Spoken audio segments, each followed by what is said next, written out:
Does a budget-friendly option for watercolor even exist?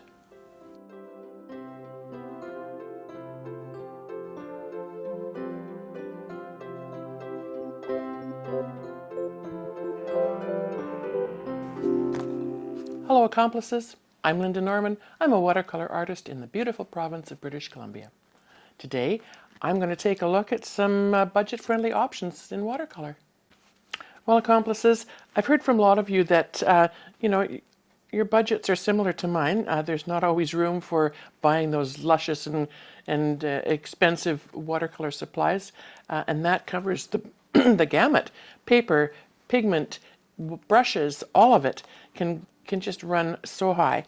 And every so often I hear from a company that has a more budget-friendly option. And I'm not sponsored by any company, I just want to tell you that, in any great form. I do receive the odd little gift where I can share the results with you. But the other paint companies that I prefer to use, I'm not affiliated with any of them at all, other than Lebens and brushes, these beautiful brushes that I just so adore and can't live without in my studio. If you purchase a Lebens and brush and you use my name, you can get a 20% discount on the purchase. So keep that in mind. I'll put the link in the description for you. But I just wanted to mention that because I do often tell you about products that I love, and I just wanted you to know that I'm not affiliated. They're not paying me to say what I say about them.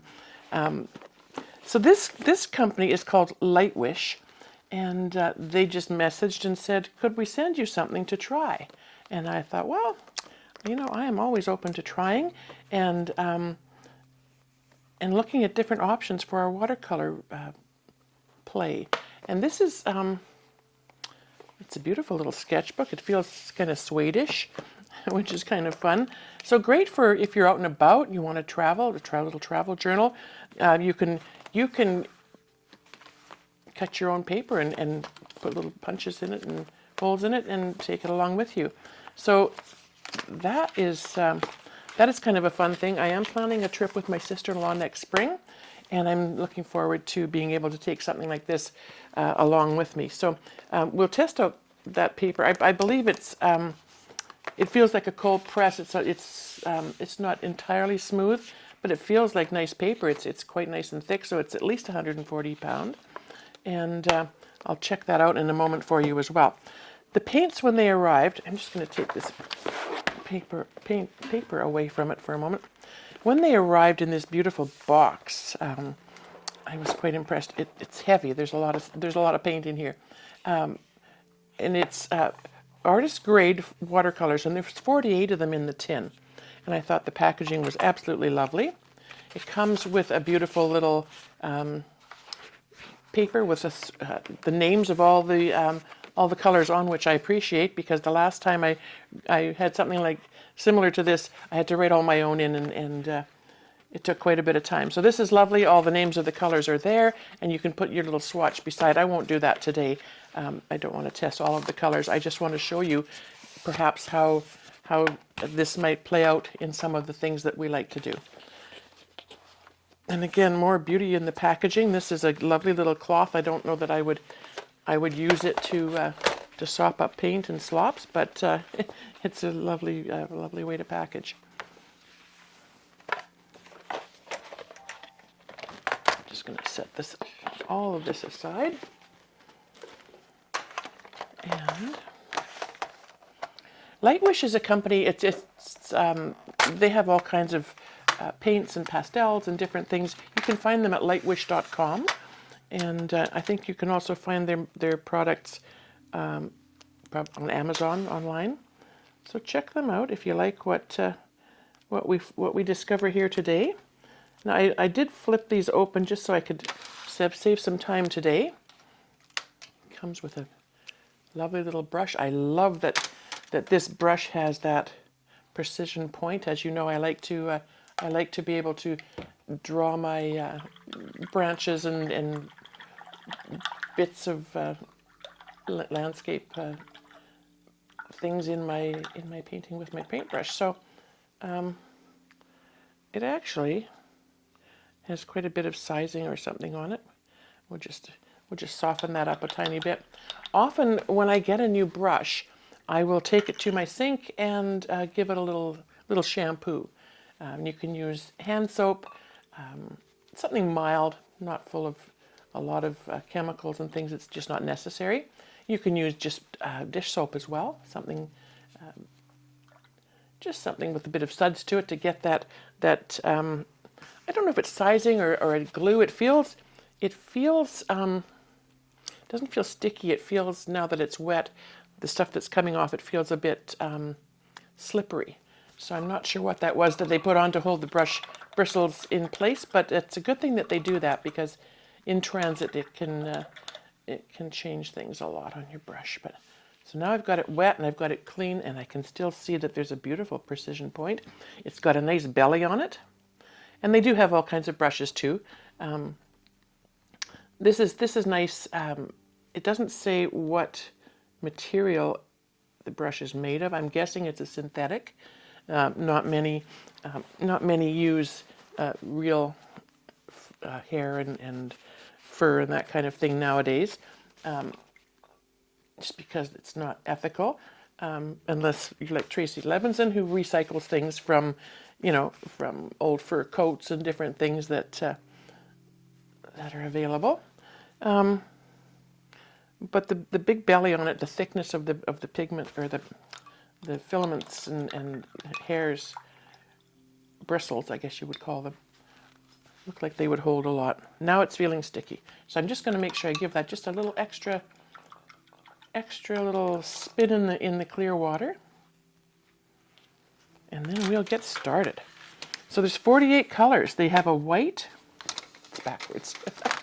They have a white in this corner and a black in this corner, and then they range all the way through. And a lot of their colors have similar names to what we're used to: a Payne's Gray and cadmium oranges and those kind of things. So we'll see what they turn out to do. Now, because I want to leave these on here until I guess I don't have to do that, because they have labeled that and it's in order. So I'm going to take some of these off. I should have done that earlier, but I didn't. I just was going to say, because the little pans here, and these are actually, they look almost like a half pan. You can buy lots of paints, many of you probably have, that are already in the palette. And there's pans and there's half pans. The palettes that I love with my big brushes are specially made for the larger brushes, the solo palettes from Michael Solovyev's Watercolor Online. All right, let's get. Today I'm going to use some Bauhong Masters paper as well, but I will test on the little travel journal as well. Okay, yeah, let's test it on that first. This is, turn that way. I don't know if you can see all of that. It's, it's kind of like when you write, when you open that first page of your journal or whatever it is, and it's just sometimes hard to get that first mark down. And this is, kind of where this is at right now. But let's take a look. I'm not going to, just pop right down in there.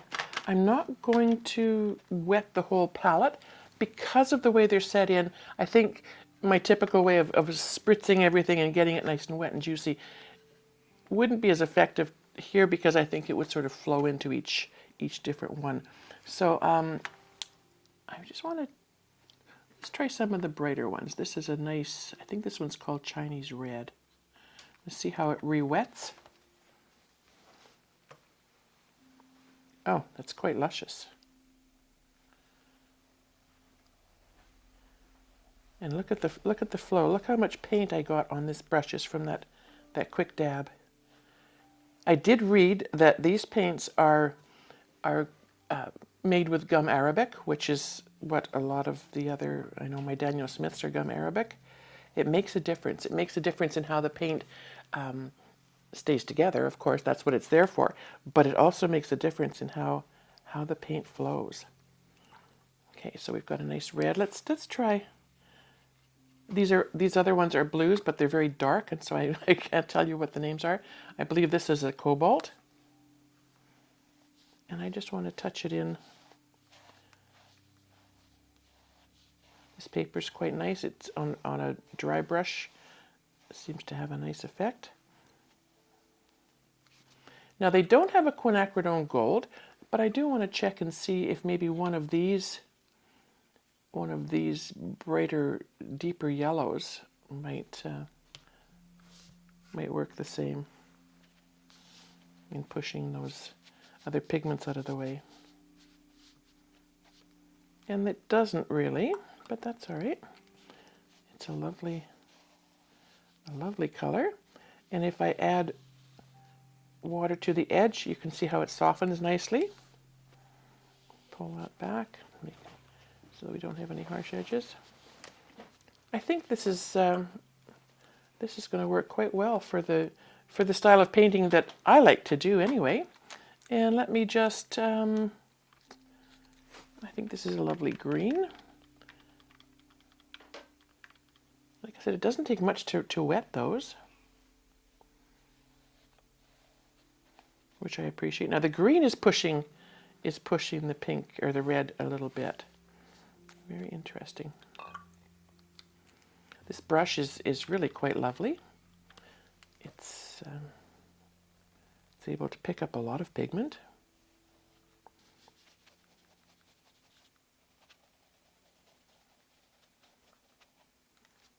And then the other thing I just want to quickly check while we're here is, let me just try a bigger option here.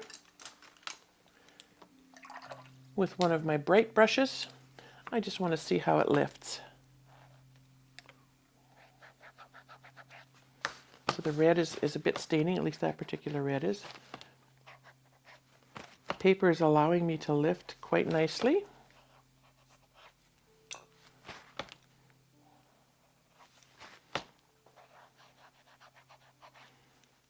Yeah, I have no concerns yet with how this pigment and this paper is working. Well, lovely. That's great. I'm glad that I got to test that on this paper. Again, not knowing exactly what it is they've sent me in terms of the paper, I'd be really happy taking this along on any journey, any little trip out. I'm not much of a plein air painter, but I can see where this would make that a lot easier to do. And then having all of these paints at your disposal and this brush, well, that's one thing I guess I should have tested ahead of time as well, is the ability of that tip to do what I like to do. Now, I didn't tip the brush into my paper towel to dry it off, so it's holding a ton of water and it's left a lot on that surface, which is very nice. This brush is still holding its tip quite nicely.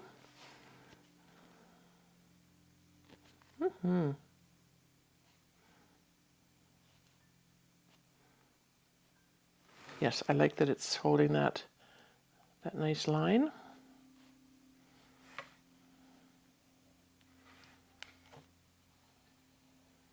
And that it's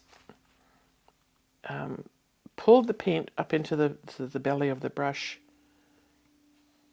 And like I say, that little bit of paint can go a long way. All right, so it's doing the things that I'm expecting any brush that I'd like to use, and I appreciate that. That is really quite lovely. I'm going to close this. It's probably going to make a mark on there, but then it will look like an artist's book, right? Lots of paint splatters and you know, and any place I go, I always make sure that I apologize if my hands are covered in paint or my clothing, because sometimes it just gets everywhere. All right, so let's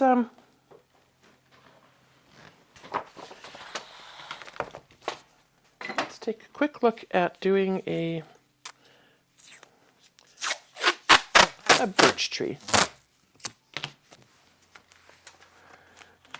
Make one tree there, and as you know, I like to make the sides of my trees a little on the rougher side, just because trees aren't perfectly straight. So I just rip the paint into strips and apply them along the sides. I think this might be a solo tree, just because we don't have a lot of time for fiddling with the tape. I had a beautiful workshop this past weekend. There was actually 10 artists all together and myself, and we painted all weekend long. It was absolutely fabulous.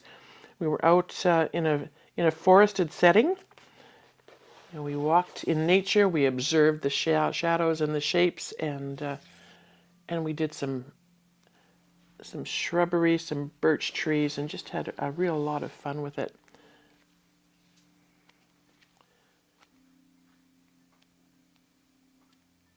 And the birch trees, as always, are such a hit with everyone. They are fun to do, and often, I think most of the participants in the workshop found as well, there's something about putting down the tape and creating your trees, and many of them just wanted to keep doing that for an extended period of time. So it's a fun way to ease yourself into your painting. Sometimes when you sit down at your table, if you're like me, you're kind of drawing a blank, and so the trees for me are just a fun way to just sort of settle into it. You start creating.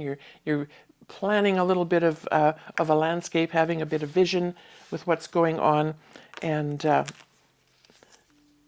it gives you that lead-in time that sometimes is important. And I'm getting better at stripping these in longer strips. This solo tape, again, this is from Michael Solovyev's Watercolor Online, and I discovered his work about 2 years ago. And actually, I think I mentioned before, I got to take a workshop with him last spring, and we had such a lovely time. And I learned about his lovely products and have been using them ever since. I think they're fabulous, and he's taken the time to research and find companies that produce items after they've worked with artists to find what works and what is best for the process of watercolor. I'm just gonna plump this one out a tiny bit, and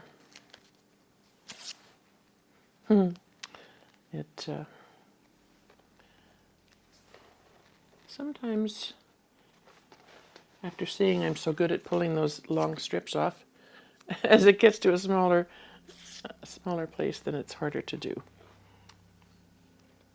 But that's okay. We work through it. I'm going to turn it around and do this side. Something a little wider to grab onto. There we go. And then I can pop that in the middle and bring that right up like that. I think this tree needs to be a bit wider on the bottom. And I will just move that up a tiny bit, I think. If there's little nudges and notches out, that's fine. That can always be where another branch can jut off. All right. I don't often worry about getting a lot of the other smaller branches in, especially when you've got brushes like this, or like your Levinson medium goat hair that I love to use. You can easily draw those on with. I very often use a Payne's Gray or my Mayan Dark Blue. That blue that I tested here, I'll tell you what color that is in a second when I find that piece of paper. Here we go.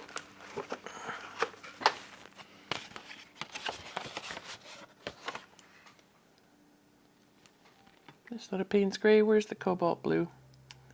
Prussian blue, sea blue, peacock blue.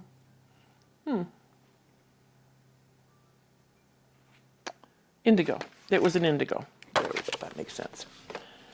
Any dark blue, any dark green. Sometimes you can mix your own color. If you've got a sepia or a sepia, burnt umber, any of those colors, and just use those for making your branches. If you find that they're too light, you can go over them again with a darker color, and that's fine. All right, so let's get going with our products here. Now I have a bit of blue on. It held so much paint. There's a bit of blue in the water. But I'm going to persevere with this brush. Normally I would use one of my larger brushes, but I'm going to persevere with this one and see how much water we can get on this page. I'm working on a block. As I mentioned, this is the Bahong Masters watercolor paper. It's a cold press. It says fine grain, but it does have a nice texture to it. It's not smooth as a hot press paper would be. All right. Now that's a bit of a, that one I just touched is a bit Caribbeanish, a little bit more greeny blue. Let's try this one. That color is probably a bit more sky-like. And so I will work with that. Nice bright sky. As you know, I quite often go the moody route and have those darker skies. And a little bit of that one beside it is coming in, which is fine. I'm not going to worry about that. That's the thing with using smaller pans. That you know, you can slop over and pick up other colors, so you want to be aware of that. But I don't mind that other bluey green has popped through a little bit. And I'm guessing that this one here is the Payne's Gray. Yeah. So I'm just putting a tiny bit of that. It's almost actually it's not a Payne's Gray, it's a brown. And that's okay. Because sometimes under the clouds there's a bit of a brownish color. Now we could go in and, just because we're testing all these beautiful colors, add a little bit of the oranges. These are all cadmiums. There's a cadmium light orange and a cadmium medium and so there's lots of colors to choose from. I don't worry much about where I'm placing these. The water is still moving around on the page enough that we're getting a bit of melding and flowing together. And I think just for the fun of it, I would like to put in let's see if we can find I'm sort of guessing here. When, you know, if you go with this set, you'll see that there's, once you've done your swatches, you'll be more familiar with where things are. But this is a beautiful rose color, and I'm just gonna. Oh, that's a bright one. So if we mix that and allow that to go with the blues, it turns into a gorgeous purple. So we're going to get a bit of a rainbow sunset. That'll be fun. And then I think to just soften that a bit, I'll go back into this blue and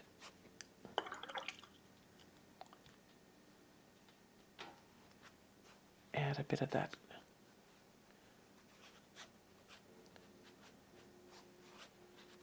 I like that. My damp paper towel. If your paper towel is dampish, and if it's not, I always give it a spray. But if it's a bit on the damp side, it allows you to roll it into kind of a soft ball. And when I dab out clouds, I try to leave as much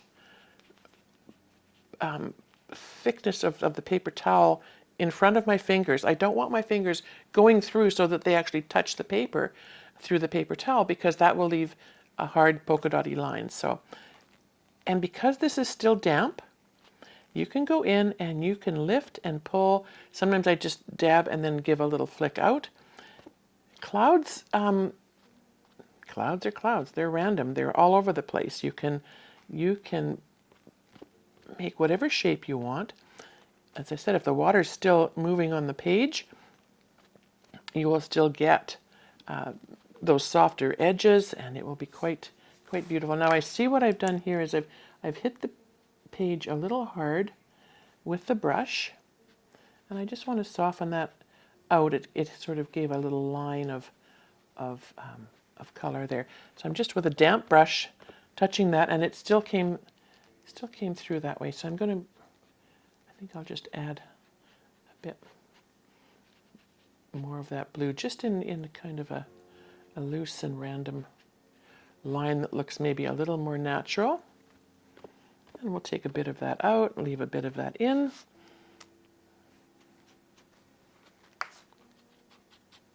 And this should diffuse quite nicely in the background into a bit of a sunset. I love that these colors are really playing well together. They're flowing well on the page. I like that. Now in my backgrounds, I very often will do just a bit of a mountainy forested area behind. And I often do that with the dark blues. And so I'm going to go, I think this one here looks like it might be. Let's test that out. That might be a Payne's Gray. It is. All right, so Payne's Gray. Let's see what the next one beside it is. Oh. Okay, we have two Payne's Gray. Payne Grays, I mean. Interesting. All right, let's test that one. Let's have a look here and see what it's. Now that's a bit more bluey gray, so that's what I'm going to go with for my mountains and my trees in the background. I might even add a bit more of one of these darker blues into it. Yeah, that's what we want. That's what we want. This is beautiful dark blue, gray blue. And it can do just some treetop shapes in the background. This is a nice brush for adding some of those points on the tree. I'm going to tell you what color this is. I think it might be an indigo too. Let's see. This is a Prussian blue. It's a bit brighter than what I normally use, but it is very pretty. And I like how it's fading back, similar to what my Mayan dark blue does in the Daniel Smith brand. So this is, it's quite pretty in the background. If you wanted to dull that down again, or a bit, you could certainly take the Payne's Gray and add a tiny bit of that in there, or you could mix the Payne's Gray with your blue on your palette, on your mixing area, and just add a little bit of depth to that.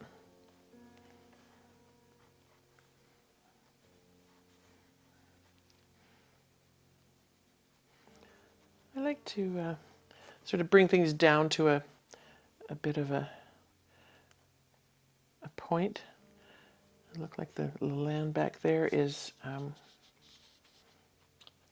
coming to a bit of a peak, and then a bit of maybe a bit of an opening where you can see the horizon. I often finish more on this side, but I think what I'd like to do here is, just for the fun of it, change things up a tiny bit, is I'm going to leave, and I'm just going to maybe draw a branch coming into the foreground so it'll look like it's much closer to you. So the rest of this I'm going to turn into a lake. This is wet on dry. I just want to see how this brush does for that. I'm just going to turn this slightly. And I've gone a little over with the brush into this dry part here, and I'm not sure that's really what I wanted to do. So I'm going to soften those little bits a tiny bit, bring them up into this sky area. Probably will look like, it would be kind of fun to have, you know how you see clouds just on the horizon sometimes? And I dropped a big splotch of water there. I'm just going to take some paint from the surface that I've already applied. I don't need to go back into my palette. And I'm going to create just a space that's wet here, a little bit, and some of it's still white. And now I'm going in with my damp paper towel.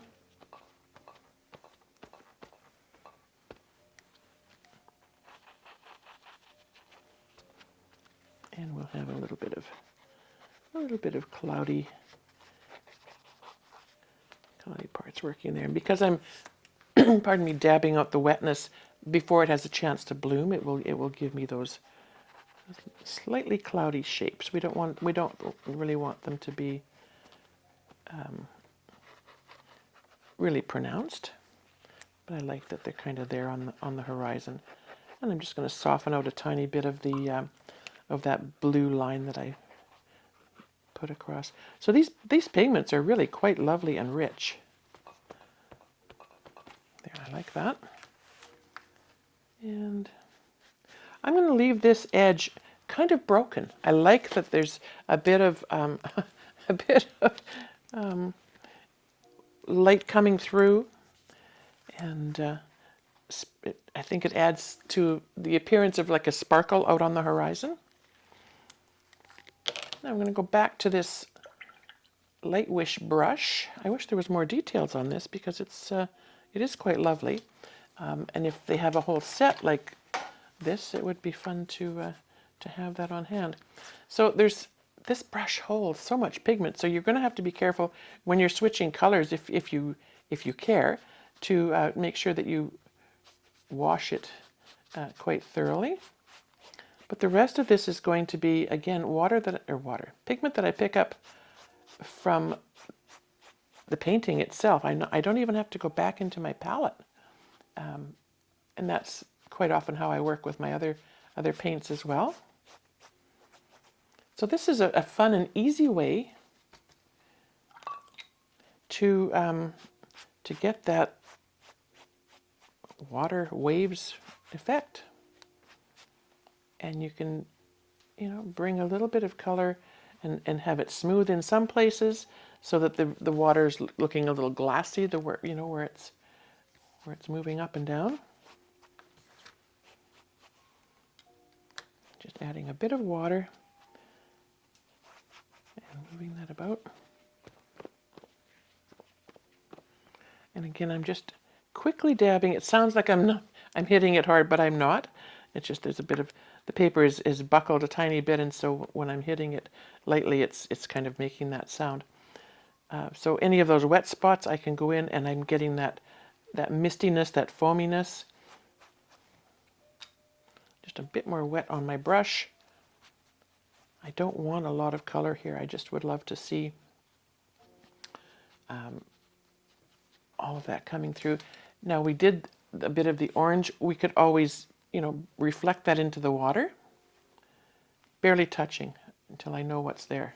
Ah, yes.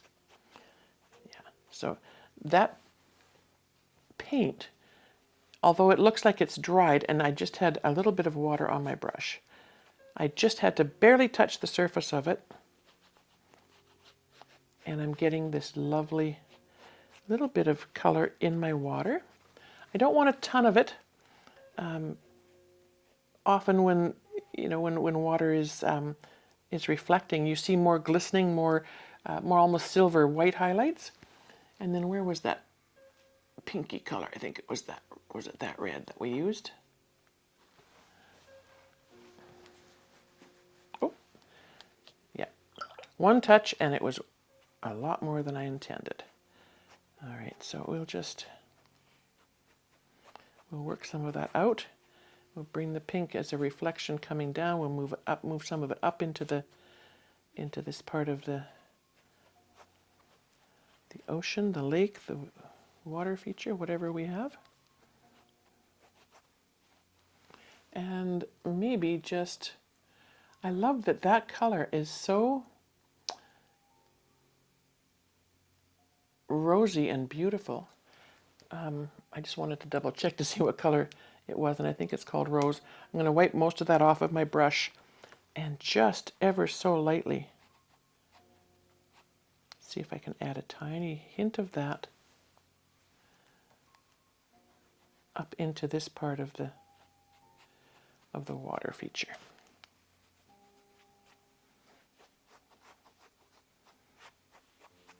And I think I'll leave it at that. We don't want so much on this side because the trees are actually, I think, hiding a lot of that, so we don't need to worry too much about that. If I do want to extend that later, I think I can. This seems to re-wet quite nicely. There is a lot of yellow in the sky. Maybe we'll just add just a little tiny more bit of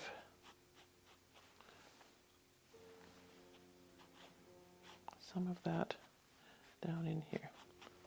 Yeah.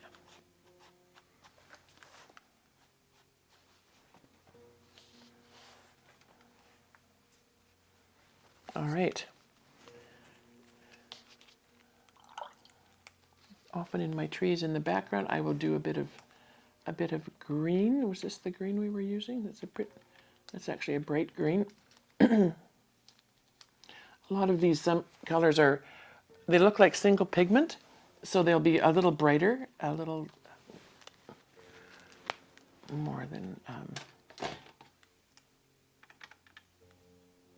those are browns and grays. Let's see what we can find here. Oh, there was an olive green that I thought maybe would be more to my liking. And these are quite bluey.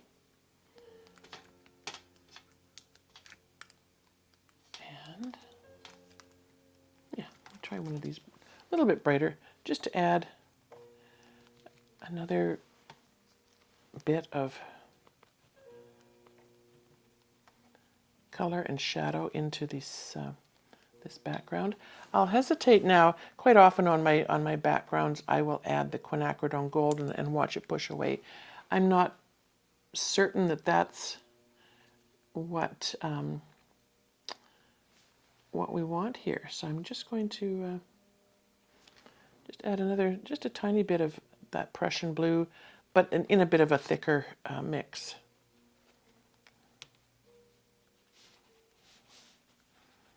And that will give us some.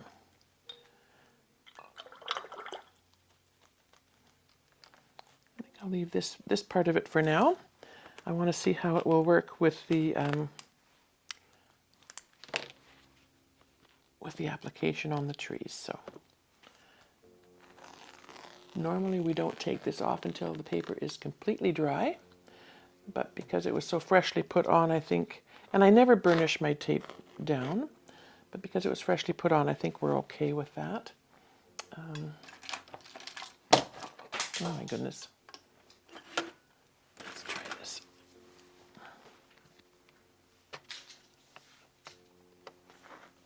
Oh, thanks, Lorenz.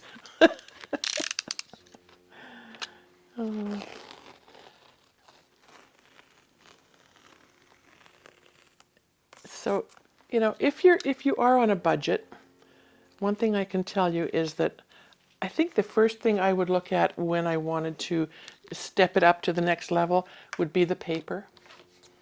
You can see how this beautiful paper is allowing me to pull off my tape gently. I am still being careful, of course. I'm pulling it as low and and as slow as I can to the surface. And I try to keep the pull sort of in line with the tape itself. If I was to try to pull it this way or this way, if it did start to pull the surface of the paper away, it would rip into my design. So I keep it right as low as I can. Sometimes I save these for other things, you know, little bits and pieces of paper so that it can, or tape so it can be used. Now here's where you want to be careful too. Sometimes I suggest you start from both ends and pull towards the middle. But as I said, because this is so freshly being laid down, I think it'll be okay. All right.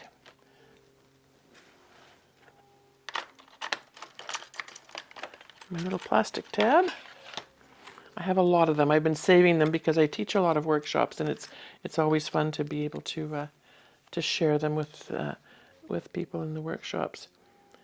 Some of these are thicker on the end, some are a little bit thinner. I'm going to go with the thinner one, just because these are small areas to dip them into. In a larger palette, of course, these can dip right into the paint.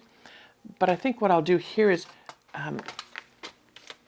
in the palette where I've just sort of tested some colors out, and there's a bit of color sitting, I'm going to try those first and see how that works. And this will be great. So, once this color is laid down, and I'm going to use all of the colors that I've tested here. It doesn't matter to me. I just love my birch trees to be a little bit unusual.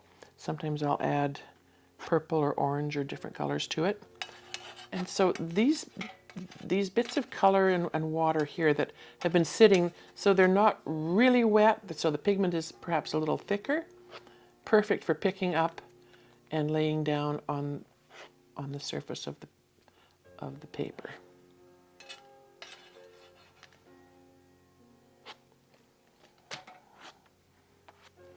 I like to try to make the bottoms of my trees a little bit darker, just because quite often they're in more shadow. I'm going to define this just by drawing a line down there with my plastic tab. And so it gives you an idea of which trees are in the foreground. And this is how you can, you know, just sort of fine-tune the rest of your painting. Trees in behind will have a bit more dark in those shadowy areas. We can add that in. When you're applying the pigment to the paper, if you give it just the slightest curve, it helps to give those trees another dimension as well, right?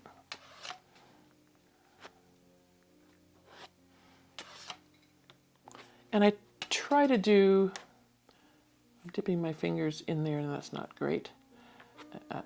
Often, you know, if you have time to wait until everything is dry, it's preferable. But if you don't, you just have to watch a little more carefully where you're putting your hands. And I noticed, you know, every time I do a workshop, I find I notice more what the general tendency is for most people. And we do tend to have, you know, a certain way of moving our hands, so making our horizon straighter is sometimes a bit of an issue. And we tend, it seems, to see patterns. And so when you're doing this, you kind of want to remember that this is a real random situation. So I don't want to have my lines of color at the same intervals and at the same intensity on each tree trunk. So just things to consider.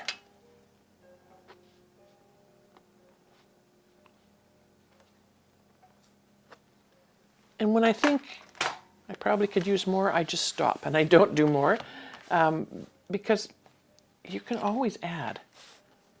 It's harder to take away, right? And sometimes just sitting with it for a few minutes makes a difference too. So when I turn it around so I can do the other side of the tree, so that I'm not wiping my hand across what I've already done, I try to remember not to go right across from where I am. So I make them a bit random, and they don't have to be large.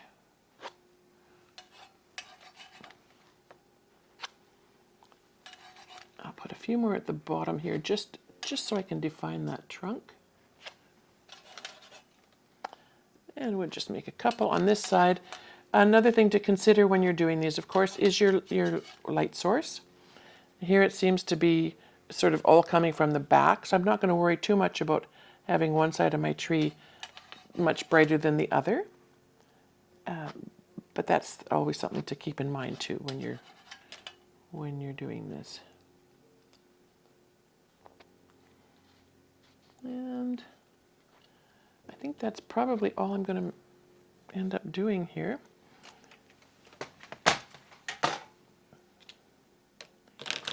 And I'm going to step away from that lovely pointed brush and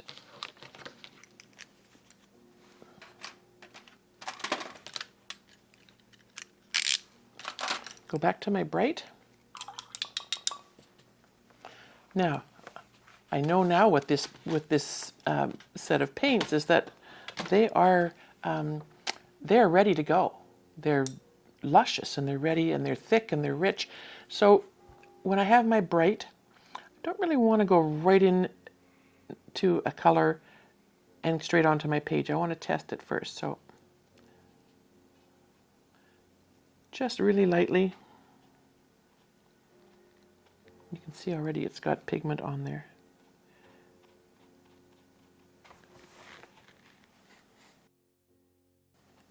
I think what I'm going to do, rather than introduce more color at this point in time, is I'm going to go with a damp brush. So I've wet it, I've dabbed it on my little paper towel pad there. I'm just going to gently go in and encourage some of these bits of color here across the page, or across the tree trunk, but not necessarily right across. And I kind of like where that little yellow bit came in there, and I'll have to remember that, and I'll go in that. It's the fourth one down. I'll find the color of it later. So I like that. I think I'm going to just put a bit of, just the slightest bit on the palette, and rather than go back in and dip straight into the pan, I'll dip into that little tiny bit on the palette here, if you can see that. So I've just put just the smallest amount there, not really wet. It's gonna dry up a little bit. So when I touch a damp brush into it, I'm just going to be able to pick up that slightest bit. Okay.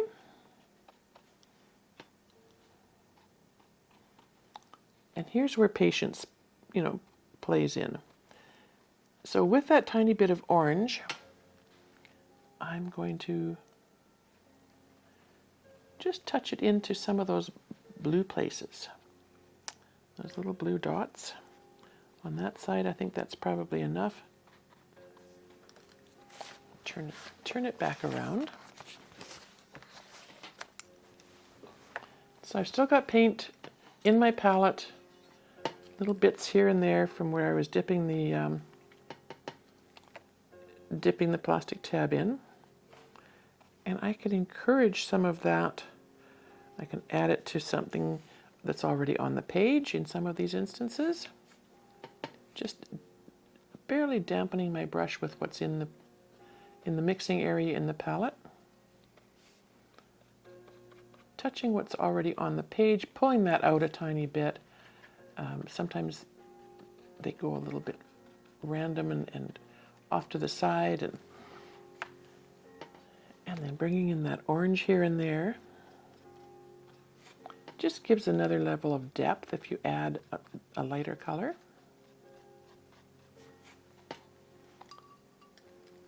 When I wet my brush, I very often just, when I'm splashing around in my water vessels, sometimes the water will splatter up on the sides and there'll be little water droplets. Sometimes that's what I use, is just those one dab in that water droplet, and that's all I need on my brush.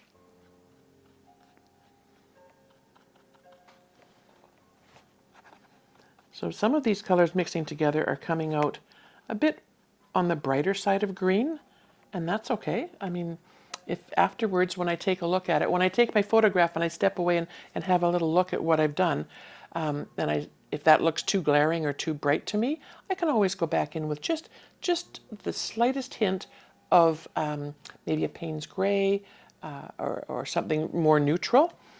If you have a neutral tint, I didn't notice that there was a neutral tint in here, but there's always options for doing that. And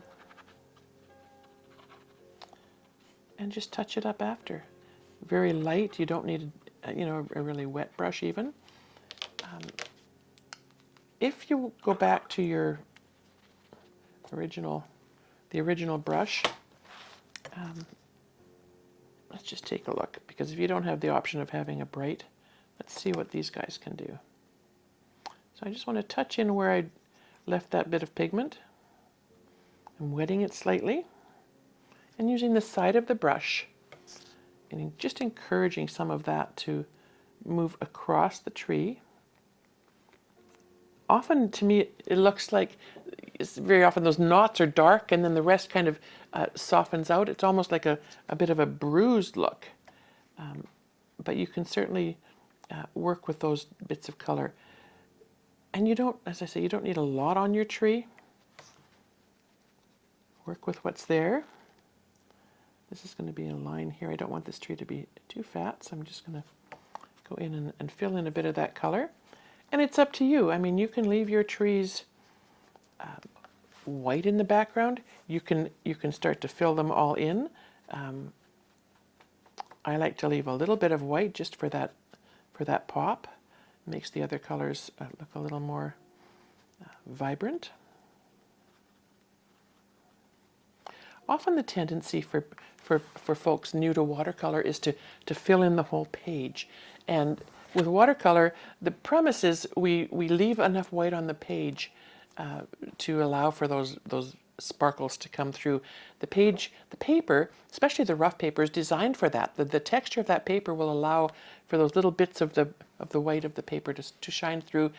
Your watercolors are basically mostly translucent. There are some opaque ones, of course, but the translucency of the pigment, of the paints, allows for just that slightest bit. You may not even notice it sometimes, but that little tiny bit of the white paper to show through. So that's why I like to dab out a tiny bit with my paper towel. I like to use the side of the brush and a little bit of wet on dry so that you're just sort of scuffing the edge of the surface. And the lightest touch. If you don't put much pressure on your brush and you just slide it across, the edge of the side of the brush will just sort of hit some of those bumpy surfaces along the way, and that gives you that beautiful stipply kind of texture. So if you're using this brush, just slow and gentle, soften a little bit of those places where you've actually added the pigment in. Once you've re-wet it, a little bit of it will come out. If you were using a bright and you were scrubbing away at it, you'd take more of it out, of course. But at this point in time, the bright, if I was to use that, I would be using it very lightly. I wouldn't be scrubbing. I just want to wake up that paint with a tiny bit of moisture, and then just say, hey, come with me across this tree a little bit. We're gonna add some dimension. We're gonna add some really beautiful effects to this tree. So there's ways of doing that always. If you need more, you can go back into your pigment right from the palette and add a little bit on the edge of, sometimes just touching the edge of your tree is all you need to bring in a little bit of definition. If I had a dark tree on a dark background, I'd want to make sure that there was, or a light tree up rather on a light background, I'd want to make sure that there was more of a definition on the sides, on the edges. These are all sort of coming from the same place, so I'm going to give them pretty much equal treatment. If they were further back, I'd want to consider, where that was in terms of light play and how much darker and how much lighter they'd want to be. But these ones sort of, they're a little bit in the background. I'm not going to make them quite as defined, I don't think.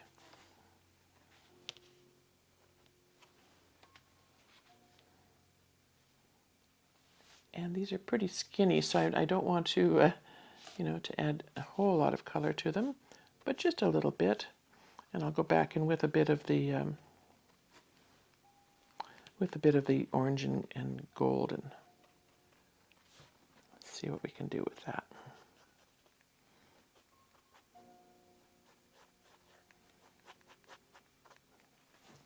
All right.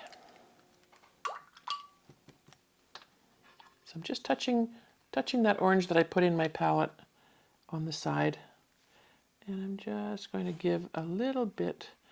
And it's nice to add that gold or that secondary color that you're adding into those trees to some of those darker spots where you've applied with the plastic card. And I'm still using just the tiniest bit from that palette. It doesn't take much, and you get that lovely effect. I've pretty much run out of that, so I'm going to do that again. I'm just going to touch the orange and place it into the palette so that I'm not going straight into my tree with a bright color.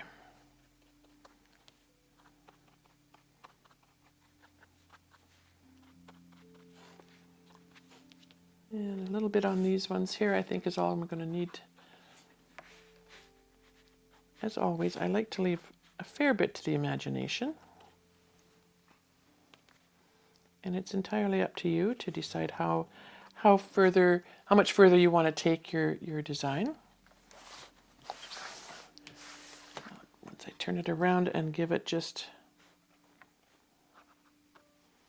another quick touch here and there with a bit of the gold, the orange, and then back in with a tiny bit of the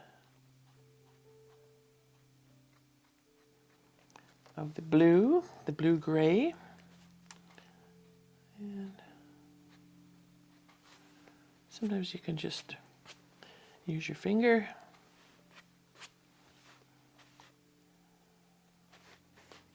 And just a few touches here. These ones that sort of end up here with a lot of white on them. Again, I try to always give it a bit of a curve.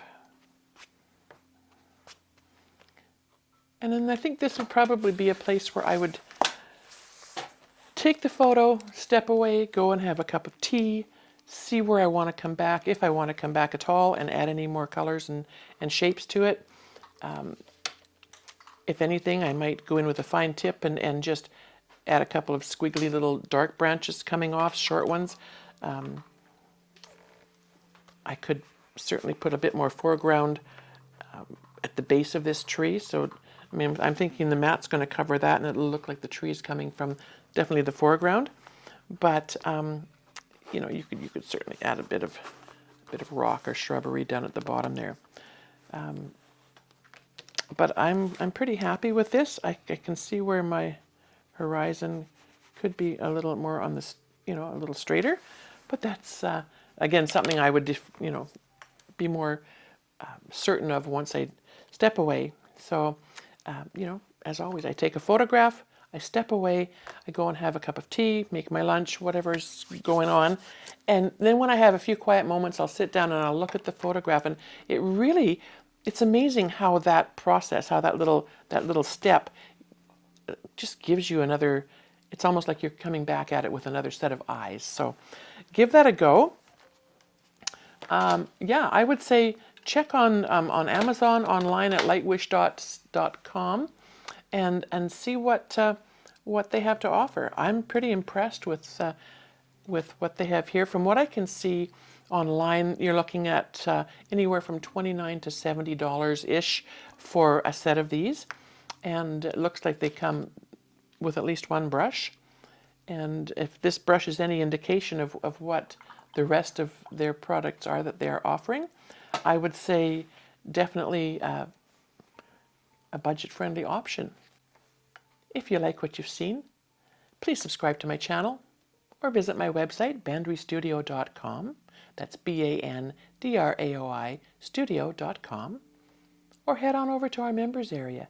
We'll have some fun things happening there soon.